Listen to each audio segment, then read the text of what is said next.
ಕುಮಟಾ ಹೊನ್ನಾವರ ವಿಧಾನಸಭಾ ಕ್ಷೇತ್ರದ ಶಾಸಕರಾದ ದಿನಕರ್ ಶೆಟ್ಟಿಯವರು ಕಡ್ಲೆ ಪಂಚಾಯತ್ ಮತ್ತು ಸಾಲಕೋಡು ಪಂಚಾಯತ್ನಲ್ಲಿ ಒಟ್ಟು 50 ಲಕ್ಷ ರೂಪಾಯಿ ಕಾಮಗಾರಿಗೆ ಚಾಲನೆಯನ್ನು ನೀಡಿದ್ದಾರೆ.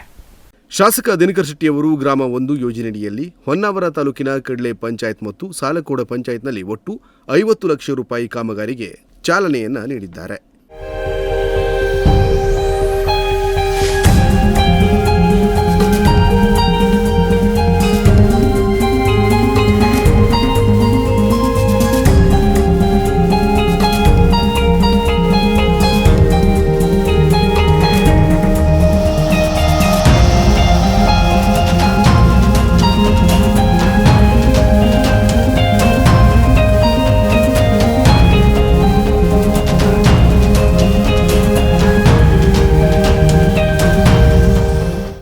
ಕಡ್ಲೆ ಪಂಚಾಯತ್ ಬಂಗಾರಮಕ್ಕಿ ದೇವಕ್ಷೇತ್ರ ಮನೆ ಹತ್ತಿರ ಅಂದಾಜು 30 ಲಕ್ಷ ರೂಪಾಯಿ ಕಾಮಗಾರಿಗೆ ಹಾಗೂ ಸಾಲ್ಕೋಡು ಪಂಚಾಯತ್ ಉಂಚಟ್ಟೆ ಹತ್ತಿರದ ಹಳ್ಳಕ್ಕೆ ಅಂದಾಜು 20 ಲಕ್ಷ ರೂಪಾಯಿಯ ಕಾಲು ಸಂಕ ನಿರ್ಮಿಸುವ ಕಾಮಗಾರಿಗೆ ಗುದ್ದಲಿ ಪೂಜೆ ನೆರವೇರಿಸಿ ಚಾಲನೆಯನ್ನು ನೀಡಿದರು.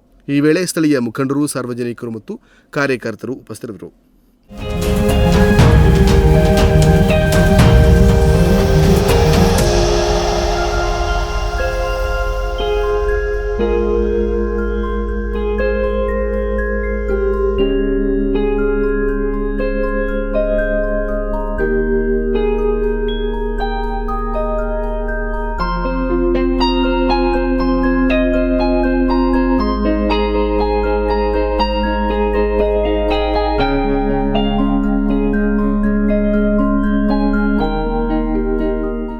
Nudisiri news desk Honnavar.